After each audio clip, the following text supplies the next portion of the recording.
খালপাড়ে যেটা হাউজিং উচ্ছেদ করেছিল গত 3-4 দিন আগে, এই উচ্ছেদকৃত জায়গা যাতে কাউকে হাউজিং অবৈধভাবে দখল করতে না পারে এবং অবৈধভাবে কাউকে হস্তান্তর করতে না পারে, তার জন্য আজকে হালিশহর বি ব্লক, এ ব্লক এবং বিভিন্ন আশেপাশ থেকে লোকজন আসছে এবং ওনাদের একটাই দাবি যে আসলে এই সমস্ত খালি জায়গাগুলো, যেহেতু পাশে হাউজিং এস্টেট স্কুল আছে এবং এখানে একটি হালিশহর কলেজ দরকার ছিল, সেই সাথে সবাই চাচ্ছে এখানে একটা হালিশহর কলেজ হোক এই উচ্ছেদকৃত জায়গাগুলোতে।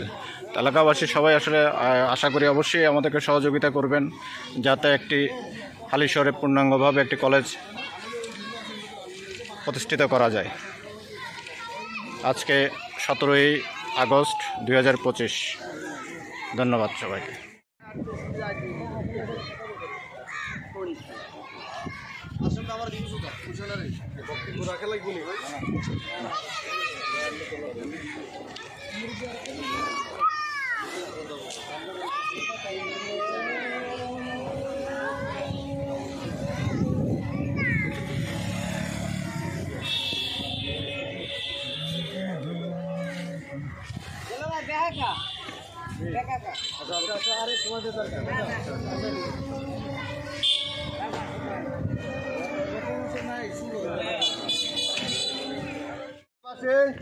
আমাদের এলাকায় উচ্চ শিক্ষার জন্য কোনো প্রতিষ্ঠান নাই, তাই সরকারি এইসব জমিতে 1965 সালের মাস্টার প্ল্যান অনুযায়ী স্কুল ও কলেজের জন্য নির্ধারিত এই স্থানে আমরা হালিশহর হাউজিং এস্টেট উচ্চ বিদ্যালয় ও কলেজ বাস্তবায়ন চাই।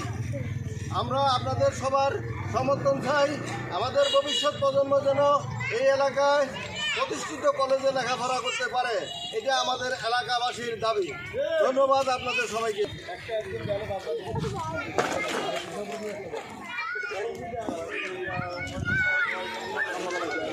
হালিশহর বি ব্লকের খালপাড়ে উদ্ধারকৃত জায়গায় Halishahar housing estate school and college নামে আজকে প্রস্তাব করা হয়েছে এবং এলাকাবাসীর সহযোগিতায় এই কলেজ বাস্তবায়ন হবে বলে সবাই আশা করে। যেহেতু অত্র এলাকায় কোনো কলেজ না থাকাতে এবং ছাত্রছাত্রীদের চাহিদার পরিপ্রেক্ষিতে আসলে এই জায়গাটা স্কুল এবং কলেজের যেহেতু পাশেই স্কুল আছে, কলেজ হলে অবশ্যই এলাকাবাসী উপকৃত হবে বলে সবাই মতামত প্রদান করেন।